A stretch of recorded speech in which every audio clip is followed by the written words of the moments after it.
जय गुरुदेव। गुरुर्ब्रह्मा गुरुर्विष्णु गुरुदेवो महेश्वरः। गुरुः साक्षात् परब्रह्म तस्मै श्री गुरुवे नमः।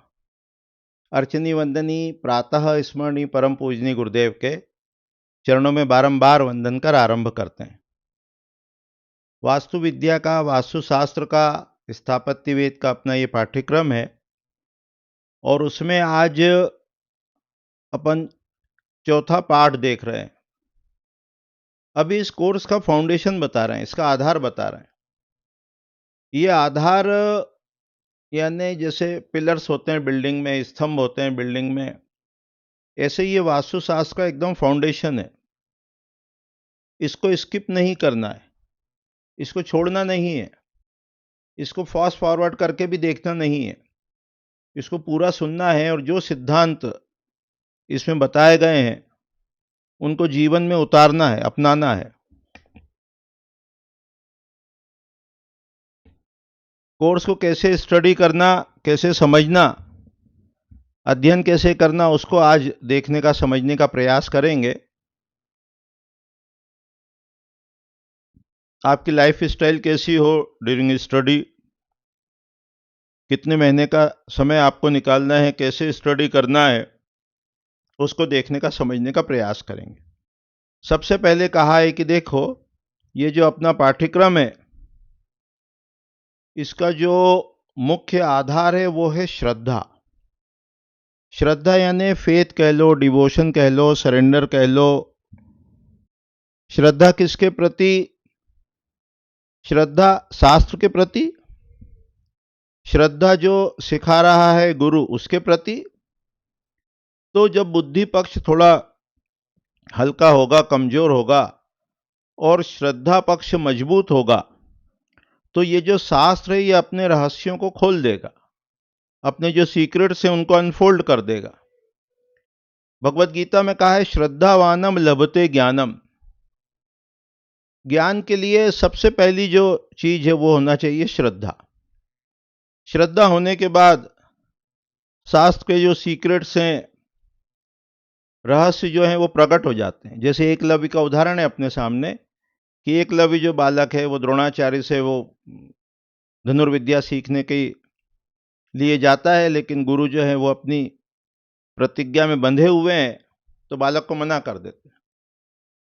अब बालक में श्रद्धा है तो वो गुरुदेव की मूर्ति बनाता है, अभ्यास करता है। ज्ञानम चेतनायाम निहितम, सारा ज्ञान अपने अंदर ही है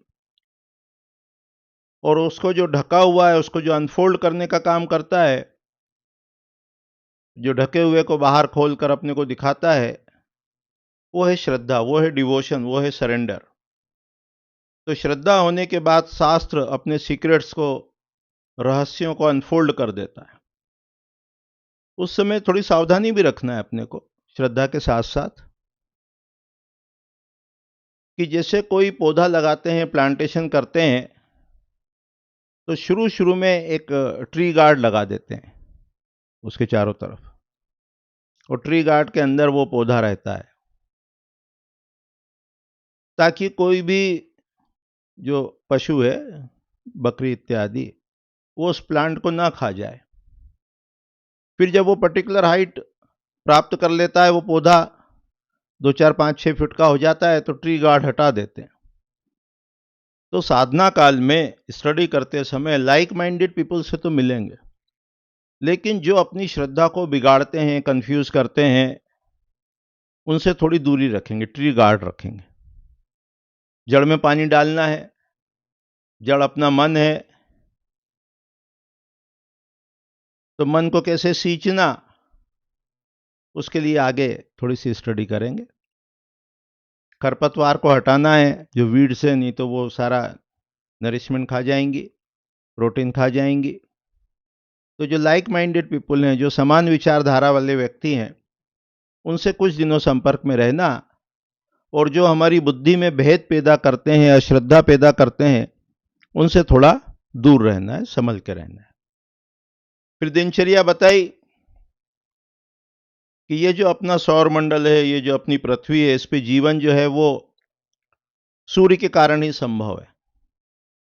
सारे जो प्लैनेट्स हैं, ग्रह हैं, वो सूर्य के प्रकाश से ही प्रकाशित होते हैं।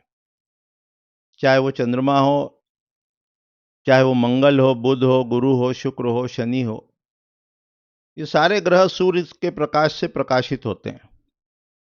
तो सूर्योदय से पहले उठना है। जितने दिन अपने को स्टडी करना है, तो वो जो ब्रह्म मुहूर्त की ऊर्जा है, उसको अपने को एक्सपोज होना है। ओपन एरिया में जाना है, सूर्य नमस्कार करना है।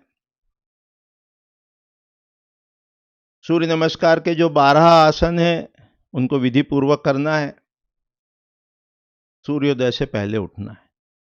आगे जब अपन कंसल्टेंसी की बात करेंगे तो उसमें ये भी बताएंगे कि ये सूर्य नमस्कार जो है, ये रामबाण ट्रीटमेंट है कंसल्टेंसी में, रेमेडीज में। सारे ग्रह सूर्य से प्रकाशित होते हैं। जब आपका सूर्य बलवान होगा, विल पावर बलवान होगी, तो सारे ग्रह आपके ठीक हो जाते हैं। उसके अलावा इस दिनचर्या में भगवत गीता के अध्याय 3 के एक श्लोक को रोज लिखना है। पहले दिन पहला, दूसरे दिन दूसरा, तीसरे दिन तीसरा, चौथे दिन चौथा, पांचवें दिन पांचवा, इस प्रकार से पूरे जो भी 40-42 श्लोक हैं, वो एक एक करके लिखना है प्रतिदिन, एक दिन में एक श्लोक। उसके बाद जब ये पूरा हो जाए अध्याय, तो जो श्लोक सरल लगे, एक, आधा, आधे का आधा, 1/4, उसको जीवन में उतारना है। उससे क्या होगा, इस पाठ्यक्रम का आधार आपका मजबूत होगा। आपकी बुद्धि जो है वो अनबायस्ड होगी, समत्व में रहेगी। आपका माइंड जो है, मन जो है, वो इक्विलिब्रियम कंडीशन में रहेगा, न्यूट्रल कंडीशन में रहेगा, अनबायस्ड कंडीशन में रहेगा। तो आपका सीधे सीधे प्रकृति कह लो, नेचर कह लो, उससे कांटेक्ट रहेगा। तो जहां भी आप कंसल्टेंसी करने जाएंगे, वहां की समस्या आपको दिखेगी, समझ में आएगी, और उसका जो आंसर है, उत्तर है, वो भी मालूम होगा। क्यों? कि अब आप प्रकृति के साथ अलाइंड हो गए। तो ये अपनी दिनचर्या रहेगी, नियम रहेंगे। कभी मान लो हम स्पंद कारिका ग्रंथ की चर्चा करें, उस स्थिति में आप स्पंद कारिका ग्रंथ उसको स्टडी करें। उसमें बताया गया है कि ये सारे जगत का, अपना जो जगत है स्वयं का, उसके मालिक अपन स्वयं है। अपन चक्रवर्ती सम्राट है अपने जगत के। उसमें बताया गया है कि शरीर क्या है, मन क्या है, बुद्धि क्या है, दृष्टा क्या है, साक्षी क्या है, और कैसे अपने स्वरूप में स्थित होना। तो चाहे तो भगवत गीता की स्टडी करेंगे 3rd चैप्टर, या स्पंद कारिका की स्टडी करेंगे और स्वरूप में स्थित होंगे।